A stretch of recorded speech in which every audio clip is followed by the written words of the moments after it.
Hello students, let's take a look at grouping concept 3 and read the question. Anderson bought some notebooks and Belinda bought some stickers.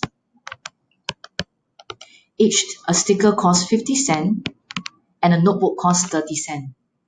Anderson had 2 notebooks more than Belinda, but Belinda spent 60 cents more than Anderson. Part A, how many stickers did Belinda buy?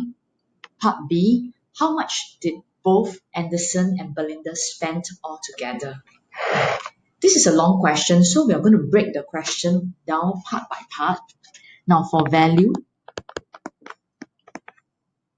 one sticker costs 50 cents versus one notebook costs 30 cents. Now we can see that each sticker is 20 cents more than a notebook. So we settle line 2. But line 3 tells us Anderson had 2 notebooks more than Belinda. So now we are going to draw the number. Okay, Anderson bought 2 notebooks more than Belinda, and Belinda is buying sticker. Okay, so we settle this portion here. But take note, because they say Belinda spent 60 cents more than Anderson. So I'm going to draw a third one, sticker again. So I wrote here Belinda. This is the one that Belinda buys.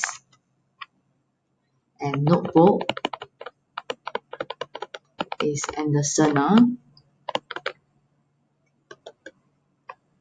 In terms of value, Belinda spent 60 cents more than Anderson. So that is the third model. How many stickers did Belinda buy? Now we take a look.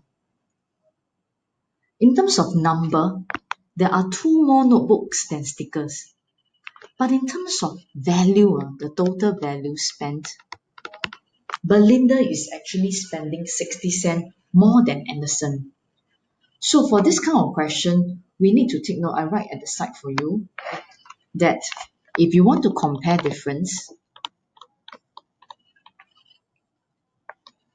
if you want to compare the difference in value,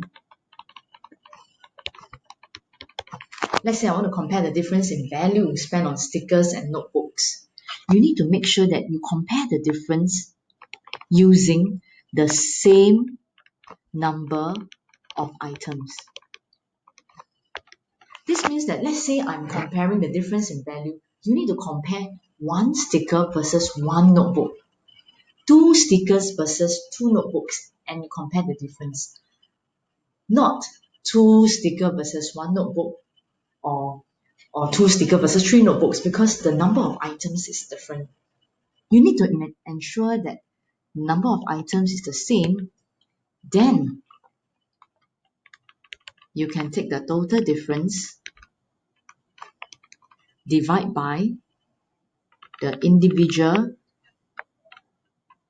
difference in terms of value to get the number of groups. So this is an overarching idea on how you are going to solve this question. With that, I'm going to solve. Now let's take a look. You can see that the number of items is not the same. There are 2 more notebooks than the sticker. So there are 2 cases. So if we take a look, case 1. Case 1. How can I make the number of items the same? So case 1, I'm going to take away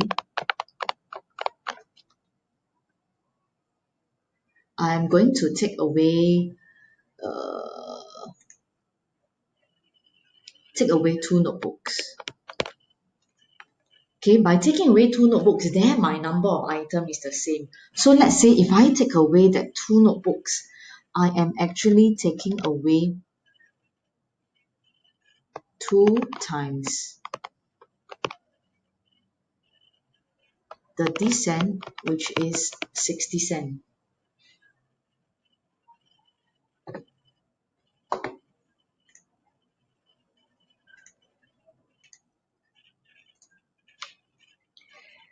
Then after that, if we take away that two notebooks, 60 cents, we are actually taking away this 60 cents from the value.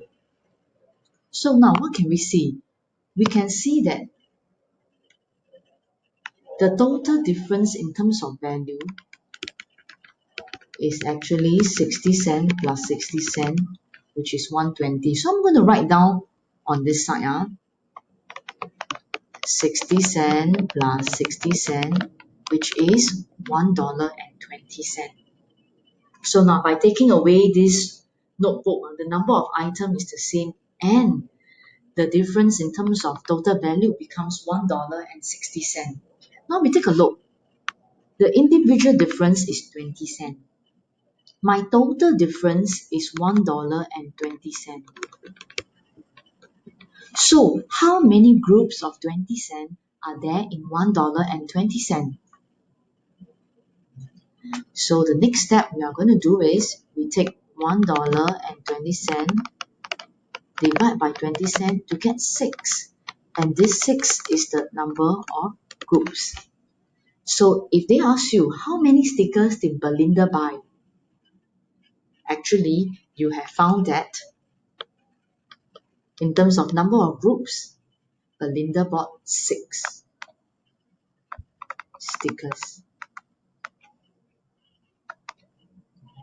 Okay, so you have already settled part A, and to get part B is quite simple because if 6 is the number of stickers, 6 plus 2 will be 8. This will be the number of notebooks. Then you can actually get the value for part B.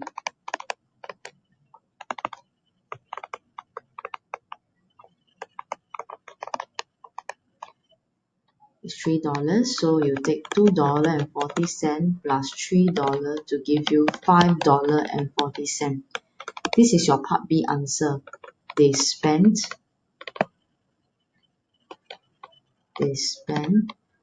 $5.40 altogether. Now this is just case 1. Is there another way to do it? Of course you have another way to do it because in case 1, I take away the notebook. So can I actually don't take away the notebook and do something to the sticker instead? Yes, you can. Yes, you can. So I used a brown pen to show you. If let's say I use case number 2. If I don't want to take away the notebook to make the number of items the same, what you can do is do something to the sticker. Okay, yes, you can add 2 stickers. So if I add the 2 stickers, you take 2 times 50 cents to find the cost of that 2 sticker. You realize that there's this additional of $1 here. So now we are comparing the difference from here to here. Look at the one in brown because it's case number 2 and compare to this bar instead. So for case number 2, that means actually Belinda didn't buy the stickers. Now I add the 2 stickers is just to force the number of items to be the same so that I can solve the question. So in actual fact, this Belinda didn't buy that 2 stickers. For that, you will see the new difference is $1 plus 60 cents. You will get $1.60. This is the total difference in terms of value. So same thing, the individual difference is 20 cents. The total difference is 160. How many groups of 20 cents are there in 160? So you take 160, divide by 20 cents to get 8. Meaning there are 8 groups. 8 groups of what? 8 groups of sticker notebook, sticker notebook, sticker notebook. But you must be very mindful because part A they ask you, how many stickers did Belinda buy? Did Belinda buy this additional 2 stickers? No, Belinda didn't. I add in this additional 2 stickers is for solving the question for comparison 6. So in the actual answer, you need to take away the 2 to get 6. You will still get a 6, which is the number of stickers that Belinda buy. And of course, part B is the same way as how you actually solve for the first case. So I present to you case 1 and case 2. Or you have any question, you can ask your class teacher. Okay, thank you so much for listening.